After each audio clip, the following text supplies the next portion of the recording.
Hi, I'm everyone's favourite bearded Missy, Andrew. And I'm everyone's favourite hoodless 12, Ieuan. And welcome to Terra Alpha Reviews. Today we will be reviewing the first episode of Season 10, The Pilot.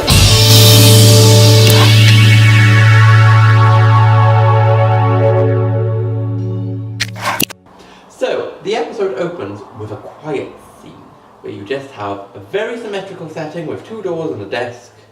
And Nardo brings in brand new Muzz Bill Potts, which every time I hear her names I just think of Taylor Soldier's Time from Beauty and the Beast. Anyway, back to it.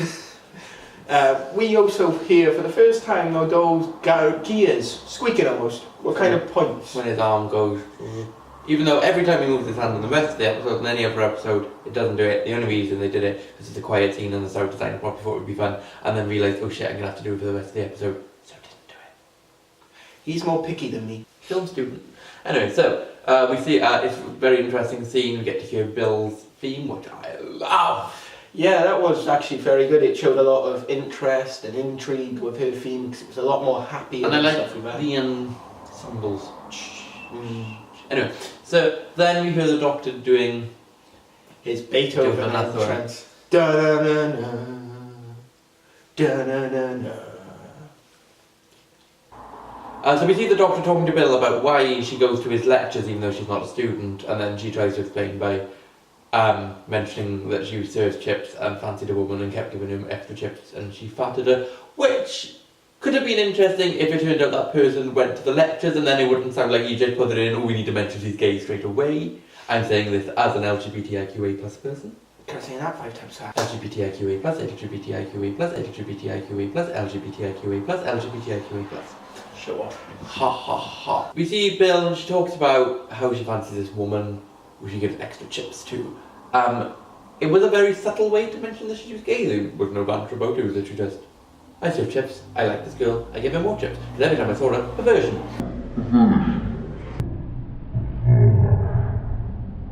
I think it would have worked better if said person goes to those lectures. Yeah, we didn't actually see her in any of the scenes after that, did we? Did we? We do. I noticed on my third viewing.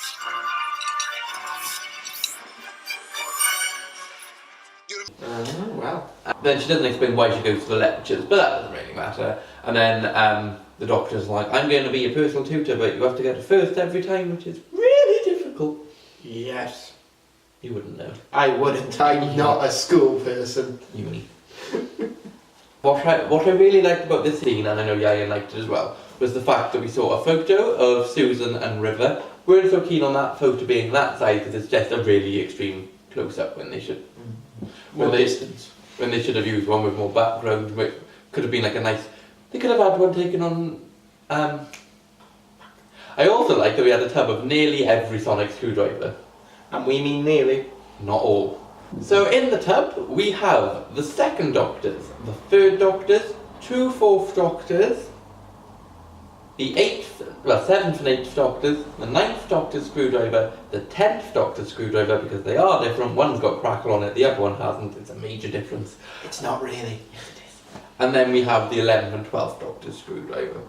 We don't have the 5th Doctor's in there, but we do see it later on because the Doctor throws it to Nardole in the TARDIS. People have been saying it's the 4th Doctor's, but if I just show you Ieuan's 3rd Doctor one, imagine it doesn't have the yellow stripes and the red and the incomplete collection, I apologise. Here, on the little bit you used to pull down, is a white band. And that's how you know it's the 5th Doctor's one. From that. And I believe there's gold on the back of the 5th Doctor's one, but I don't know if they did that on the toy or not. And sadly, they've used some metal ones. The 8th Doctor one is metal.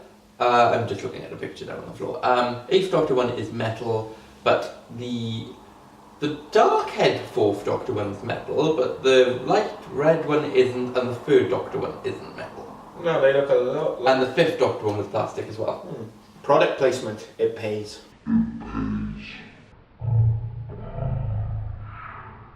Oh, we don't have the War Doctor one either. Yes, or Dark Eyes. What's quite annoying. Oh yeah, I forgot to mention Dark Eyes. Yeah. I love Dark Eyes. Dark Eyes was a good sort of story. Apart from they messed up the costume change. Yeah. Anyway, so next we see the Doctor saying, do you want me to be your personal tutor? And Bill's like, oh my god, yes.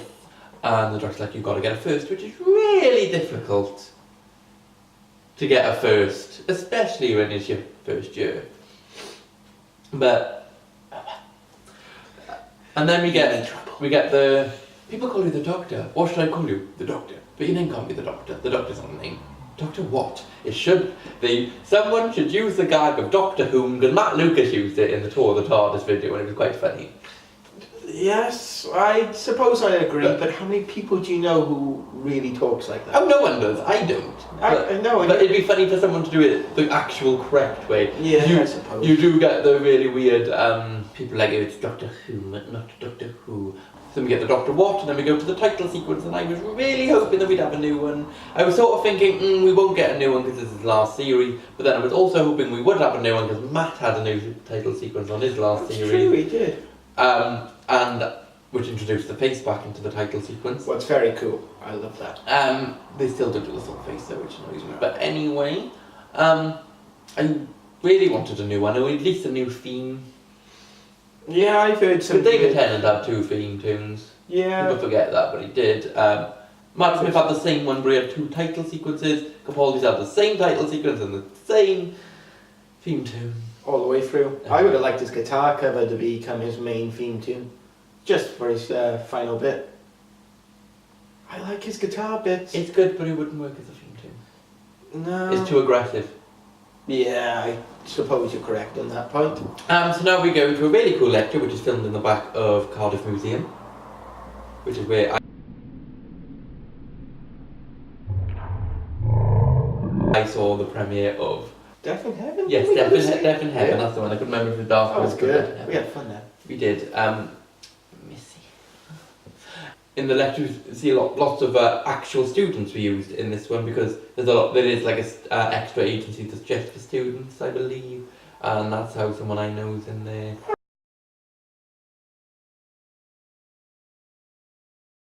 And I know another YouTuber called TARDIS Archives is in it. Wow. Yeah, but it's a really good intro scene where the Doctor talks about time and how like it's just a series of images like on a film, like that you're not watching a movie, you're watching 25 pictures a second at the moment. That's what you're doing.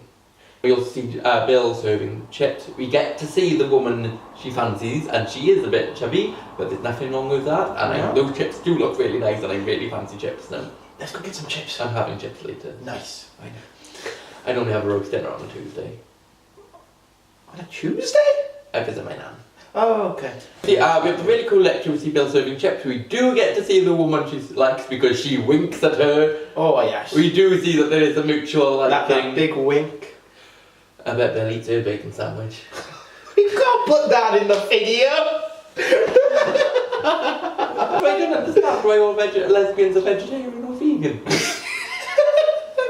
Dude. So in between the lecture, we think it's the end of the lecture, we don't really like to get to see more of it. We see Bill going through her graded papers. She's having really good grades, really good firsts. Yes. And I read somewhere that if you actually read the title, they're about time travel, which is quite interesting.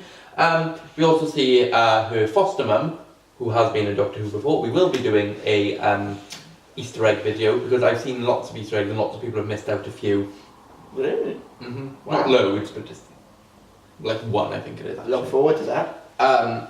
Yes, so the foster mother is... so we got the foster mother who is like, ooh, be careful of men. He probably wants more. Not knowing that Bill is actually more playing for the other team. Yeah, she must know that. You'd think so, wouldn't you? Like, Bill's clearly not closeted.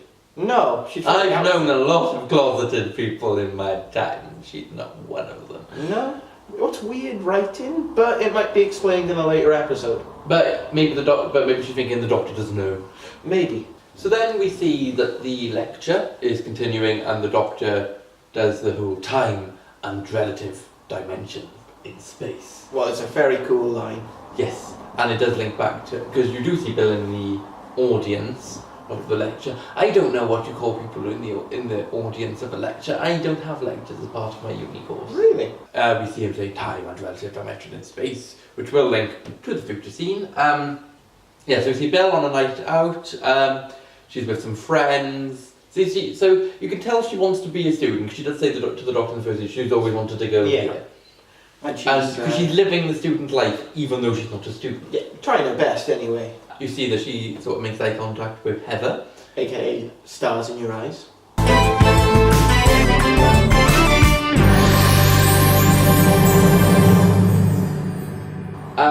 So we see, so Bill notices Heather, Heather notices Bill. Bill's like, oh, I'll go and get some drinks. Bill gets up, so does Heather. They awkwardly meet in the middle, and then we get a really cool shot. Definitely a very nice Which would have been, camera work. took forever to make. That came out really weird. We see Bill, who's just in the grounds of the university, and we see the Doctor and Noddy all running across like happy little goats. Oh yes. Oh. Going to the vault.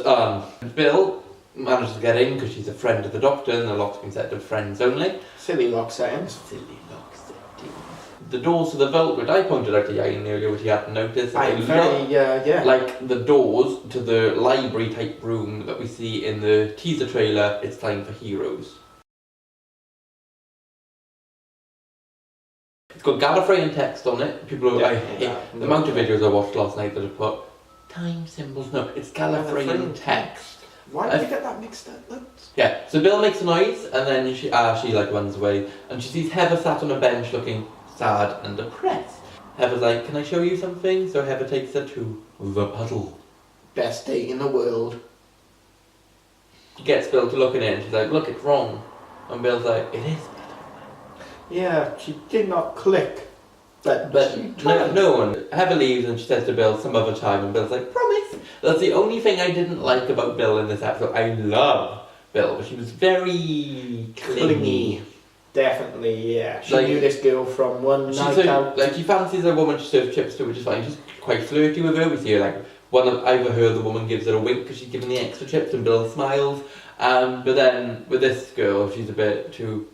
I want you, I want you, I want you. Yeah, she does whatever this girl wants her to do. She chases it down. And she does use promise a lot. Promise? Promise you won't go? Promise.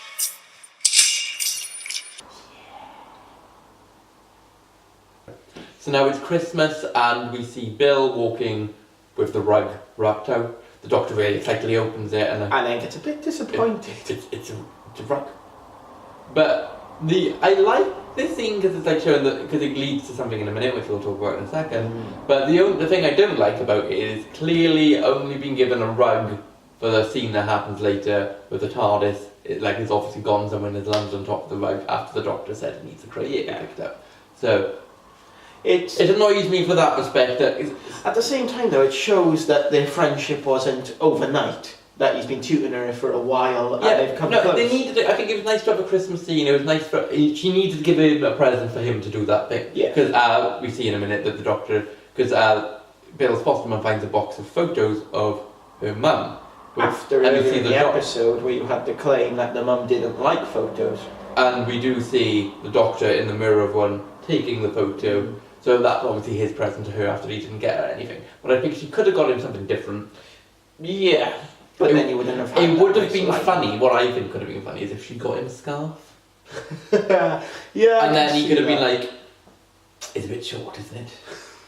That would have been actually a very good little callback. I like that. Yes, but I do like the scene, even though I'm not keen on why that gift was chosen. So, and of course, we see Bill with her looking at the photos of mum. She gets very emotional because she hasn't seen photos of her mum who died when she was very...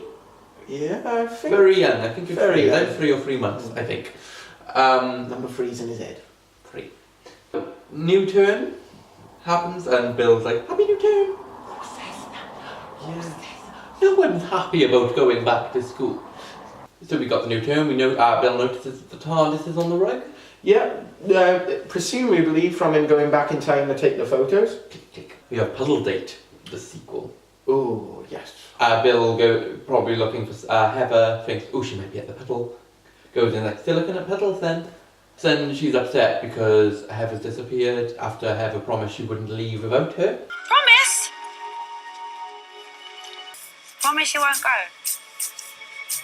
Promise. Little does she know, she's in the puddle. So she runs to the Doctor to go cry. The girl I'm stalking and keep making big promises to me is gone. And she explains the puddle, and the doctor goes to have a look, and the doctor's like, ooh, this isn't water. Oh look, it's mirror image. It's not mirror image. It's a perfect image. You can actually get a mirror that does that. I'm sure I've seen that online. And the doctor notices that, oh my god, this is extraterrestrial. There's scorch marks from a spaceship. Bye, Bill. Go catch your bus. So he gets rid of her and goes to her office. Bill goes home. She doesn't seem too bothered about it. Yeah. But then she gets home and the shows are going. Yeah, what sets her a bit off because her mother then her foster mother then rings her. Apologise for not being there. Gets her a bit spooked. And then she's like, come out. But I like how she gives them time to be decent. Yeah. She doesn't want to see no naked. She's on about being a perv, and then she thinks there's a naked person in the show, and then she gives them time to be decent. Yeah. But nice person. It's a very good scene. Jump in, no one there, and you see a shadow in the shower. But what I really liked was the scene where you see Bill's hand go into the shower, through the shower curtain to open it, because there's a homage to Psycho. What was done by, I do believe, Alfred Hitchcock? Yes, there are several homages. You do get the odd homage in Doctor Who. Yeah. But at first you don't realise, I didn't realise, Asylum of the Daleks. Yeah. You see Oswald hammering wood onto the door while that opera music's playing. Yeah. That's a copy of a scene from Trainspotting. Is it? I only read that recently. But so we get a homage to Psycho. She pulls the curtain instead of the we see the eye in the drain. She jumps back to Cage, runs to uni. She sees wet heather outside the university. Bill gets a bit scared, so she runs into the doctor's office. Water seeps under the door, and then Heather arises. I do like the scene. You said it was a bit of a... Yeah, I felt like it was kind of Terminator 2 with the liquid metal Terminator level of CGI. But I liked it. Yeah. And then we get into the box where we see the out of order sign, which is an Easter egg. Yeah. It is an Easter egg. That's when the first Doctor used to put out of order sign on his TARDIS when he landed in 1960s London. That is a clever callback. Yeah, I like that. But so then we get the lovely this is the TARDIS scene. Yes. Where my mother, who's not the biggest Doctor Who fan, she does watch it though, loves this scene, and because she was laughing her head off because of it's made of wood, and it's got windows. And then you've just got the TARDIS. And then you see the Doctor. The Doctor runs away. The camera zoomed, but I don't know how they did it. It must have been on a crane somehow. But the TARDIS is I think they can actually remove some of them. I think so. They must be able to remove some of the... Yeah. Because it looks like they use like a crane. You can't zoom that smoothly. So the camera tracks back. You see the whole TARDIS. It slowly lights up. Which, as much as it's a beautiful scene, and annoyed me because we see Nigel's actually in the TARDIS, so why did you have the lights off? Yeah. But then you see the Doctor put his red velvet on. He's like, time and relative dimension in space. TARDIS for short. And it's such a good scene. You just see Capaldi smile, and he's like, I finally got to introduce someone to the TARDIS. We get that amazing scene. We see Nardole is like, ooh, human, shall I dispose? I didn't think I was gonna. I do like Nardole, but I didn't think I was gonna like him as much as I am. I'm still on the sidelines with him because I feel like he was written into this episode. Most of the scenes you could have gone without him. Oh no, he is. Oh, okay. Well, that makes my viewpoints pretty on point. Like he was in that episode, and then he said to him, Moffat, can I be in some more? He was like, yeah. He's like, yeah, you can be in all of them if you want. Because I've always thought it'd be funny to give the Doctor a butler. Yeah, I suppose. He's like the human version of K9 at this point, isn't he? He's there, but he doesn't play a major role unless needed. But apparently he does have quite a big role, but we don't find that until later on. Okay. So that's going to be interesting. But yes, so then we see the TARDIS goes down to the vault because the Doctor thinks the water might be attacking the vault. And Bill thinks it's a lift, which is quite funny. It is, yeah. And upstairs she thought it was a knock through. And then they go to Sydney, where that's the only CGI I didn't like. The water droplets on the mirror. Yeah. Why? The water on the floor looks watery. It looks like real water. The droplets on the mirror look awful. So then we go to the other planet, which I think looks exactly like the one from Doom, No Army of Ghosts, where you see the 10th Doctor and Rose, And you've got... and she's like, I'm never going to leave. Yeah. And when the water spouts out, because Bill finds the puddle, Yeah. and the water spouts out, And you see a face. even though it's clean, it's obviously CGI, that obviously didn't It happen. still looked pretty awesome. But I don't know if I like it or if I don't. If you look, it looks like water has hit the camera, and there's drops of water on the camera lens. Okay. I do like it because it makes it more realistic. I don't like it because it makes it more look like a filmed programme. Of course, then we go to the Dalek and Magellan War, which, I've told you I had to prepare. So, we get the wrong Daleks, because the Dalek Magellan War was during the 4th Doctor, so there should be a little grey Dalek. Not our bronzies we're used to. And we don't see the Magellans very much. They put them in the trailer, they put their handgun in the teaser picture that had lots of secret props, so they said it's full of Easter eggs for you. I don't think we will see him again this series. I don't think we're going to see any Daleks. But I think they could have. I liked how subtle they just had the Daleks, but I think the Magellans could have been used a bit more. I agree. Their costumes nowadays would probably get ripped on by newer fans. But they did them up. They looked good. But And those handguns would have cost a lot of money to make. And then obviously we get the Daleks. Nodal is being given the 5th Doctor screwdriver. He sonics and traps the Daleks somehow. And then Heather's become a Dalek after having the deadliest fire in the universe. Blasted at her. What are ripples? That's what I was going to say as well. That's the only thing I didn't like about Lucas. Excellent, the most deadly fire in the universe. That was way overacted and I didn't like that bit. But that's just me being fussy. If I was erecting it, I would have told him to calm it down. Yeah. So then, Heather's a Dalek. She turns back into Heather, and Bill realises why she's been following her, because she made a promise. So Heather wants Bill to go with her because that was her last conscious thought, and Bill does connect with Heather to see everything, but then says goodbye Heather, and we get the goodbye Bill. What was a nice change from Heather basically copying everything Bill says. You think it's going to be a copy again, but then she says Bill's name, and it's a nice way to say goodbye. And then you see us melt away, which is quite good. Apart from there was too much froth, I thought, but anyway, we get Bill, who is upset. She says they're not her tears, though. She said she thinks they're Heather's, basically. But and then they go back to the TARDIS and go back to Earth. And then we get the scene where the Doctor goes to wipe her memory. Yeah, shortly after dealing with a spillage outside the vault. Yes, the student's sick. Yes. So the Doctor goes to mind wipe, and Bill's like, I've seen movies, I know what a mind wipe is. I've never seen a movie with a mind wipe other than Doctor Who, so I don't know what she's seen. Yeah. But anyway, he goes to wipe her mind, and she says, how would you like it? And then the Clara music starts. Yeah. Lots of people have been ripping that because, can they just let it go now? But I thought it worked quite well because it's a subtle way to show what he's thinking without him going, oh, I did. I accidentally wiped my memory instead of wiping Clara's, and now I don't remember her that much. It was a nice nod. So yeah, it's a way to show what he's thinking. Yeah. Then he gets upset and emotional, tells her to go away and keep your memories, and then we see River, Susan, and the TARDIS. Oh, you can't forget the TARDIS.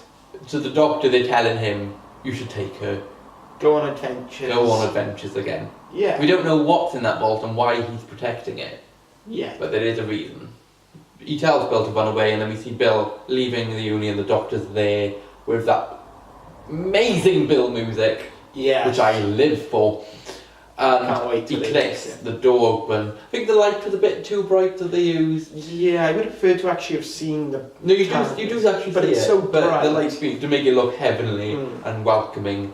And then Bill obviously goes away with her, and that's the end of the episode. Out of 5, what would you give it, Ieuan? Oh, I'd easily give it 4 because as Moffat aimed, it is a fantastic jump-on point for anyone who's not into Doctor Who yet. It welcomes in new fans, and it's enough there for the old fans to go, oh my god, I remember that, and it's really well written. I also would give it a 4 I do agree, it is a very good jump on point, but I felt it was too much of a jump on point for myself personally. Because as watching it, I was like, you're explaining too much for me. But I understand for newer videos, it would be, newer viewers even, it would be a good episode. The more I watch it, the more I love it. Yeah. I don't like the voice they give the puddle, because I genuinely thought the puddle was going to be somehow connected to the Daleks. Because like, I knew the Daleks were going to be in it. Yeah. And the voice they use sounds like Colony Staff. It does a bit, yeah. So, but there's a few things I would change. The directing in this episode is amazing. I can't remember the director's name. I do apologise, but you did a brilliant job. And yeah, I do really love this episode. It's a strong opener. And normally the first time I watched an episode I hate it. Like when I saw the premiere last year, you remember what I was like. Yeah, by the time I watched it like another 6 times, I fell in love with it. There's still one thing I don't like about it, but anyway, yeah. So I give this a 4 out of 5. Very strong episode. So join us next week where we will be reviewing Smile.